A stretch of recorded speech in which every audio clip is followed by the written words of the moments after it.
What's up guys, Lee Fry here, welcome back to the channel. And today we're going to be doing a little bit different format than what you normally see in my videos. We are going to be outside in the elements because we are finally in the double digits out here in Arizona.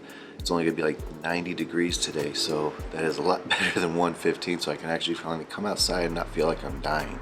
But anyways, what we're going to be talking about today, here, I want you guys to come in nice and close. It's a big secret.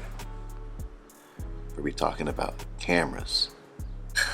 I know you guys are probably listening to that statement like, Lee, that's what channel is about cameras. So no kidding, yes, but specifically we're gonna be talking about cameras that are under $2,000, and more specifically a camera that I am very familiar with, the Canon EOS R. I no longer own that camera, but I had that camera for a while, so I'm very familiar with it. So we're gonna be talking about that camera and a long-term review and whether that camera is a good option for people out there. So make sure you stay tuned, don't go nowhere.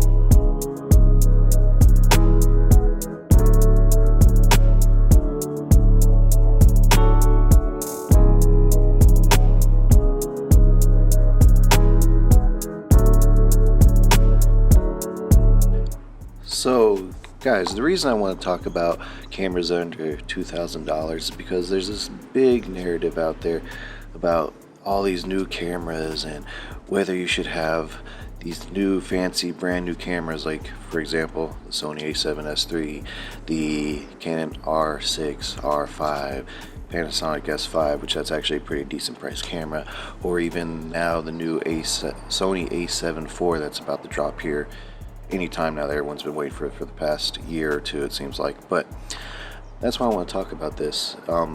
Do these cameras that come out, 2018 or so, 2017, 2019, that are now about, less than $2,000, like the Canon EOS R, which we're going to be talking about, or like the Sony a7 III.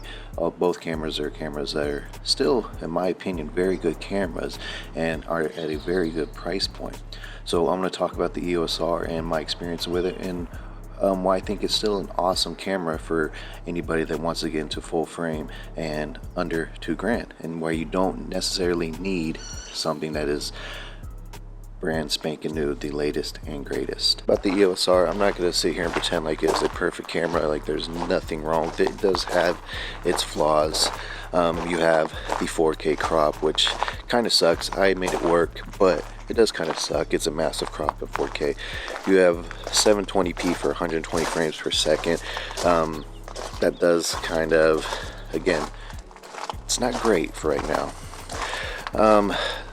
Another thing I did not like about it was that dang touch bar that they had on the back. I gave it a shot.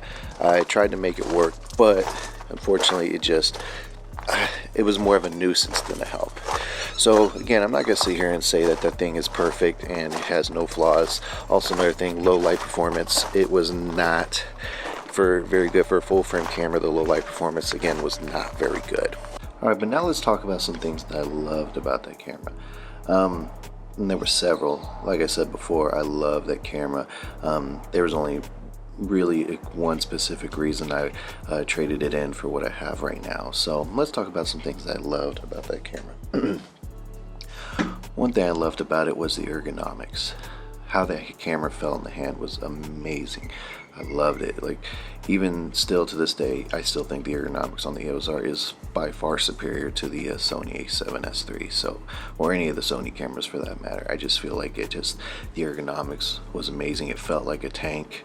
It was awesome. I loved how the camera felt in the hand. The second thing I loved about it was C-Log. C-Log was awesome. I love working with C-Log. Grading C-Log was so easily, so seamless. Compared to S-Log 3 on this, S-Log 3, I'm getting in the hang of it, but it is a tough codec to grade. You have to do a lot of playing with it to get to the image that you want. That is a great thing, but it is also a time-consuming and sometimes frustrating thing. So C-Log on that thing was awesome. The next thing, the 1080p quality. I know everyone's like, oh, you need 4K, this, that, and the other. It's 2021, you should be shooting 4K, blah, blah, blah, blah, blah. Whatever. The 1080p on that was so nice. It was probably the best 1080p that I have used in any camera to this date. I can't say compared to the Sony a7S III because I haven't used the 1080p on this camera, but from what I hear, it looks pretty good. But on the Canon EOS R. The 1080p on that was awesome. I would always use the 1080p upscaled to 4K, and you really couldn't tell the difference unless you were super pixel peeping. Number 4 was the photo capabilities. That 30 megapixel sensor was awesome for taking photos. I've been pleasantly surprised how great the Sony a7S III takes photos. The dynamic range on this is better in photos than the Canon EOS R was, but still, the Canon EOS R was a great photo camera. It may have lacked some of the dynamic range of the Sony cameras, but you could still get amazing images. Some of my favorite images I took were from the Canon EOS R. And number 5, the codecs. Yes, it didn't have the big fancy 10-bit codecs, but what you did get the all-eye codecs, which again were very easy to work with. You didn't have to have these super fancy expensive SD cards like you do with this if you want to shoot an all-eye. I refuse right now to pay $200+ for an SD card to shoot an all-eye on this camera, so I just don't, and I feel like what's coming out of it right now looks just fine. But I love that about the EOS R, that you could shoot an all-eye in 1080 4K, and even 720 with the 120 frames per second. You could shoot an all-eye, and the codec was so easy to work with, so I love that about it.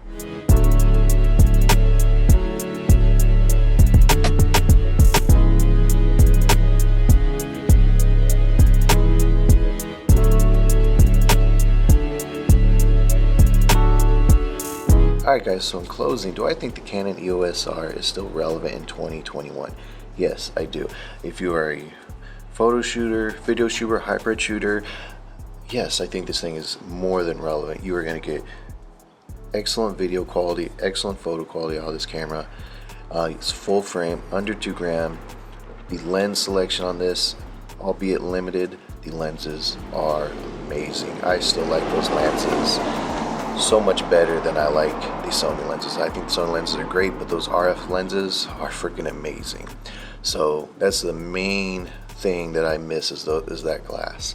But yeah, I think it's more than relevant for 2021. If you're thinking about getting a camera that's under 2 grand, you're considering the EOS R as a possibility, I definitely recommend that camera. With that said, do I think it's as much as I raved and love it, do I think it's a better camera than a Sony a7S III or the R6 or the R5? No, it's not. They have better features, they have better specs, they are overall just newer, better cameras. But does not mean a camera that was released in 2018 is all of a sudden irrelevant. It has more than enough specs to do what you want it to do, especially if you are a hybrid shooter. So if you are thinking about getting, your budget's $2,000 or less, I would definitely look into the Canon EOS R. Definitely recommend it. I loved my time with that camera. If I ever had to go back to it for whatever reason, I would have no problem with that. So anyways guys, I hope you guys enjoyed it. I hope you guys enjoyed the new kind of format. Thinking about doing this a little bit more, kind of switching things up. So let me know in the comment section what you guys thought about this.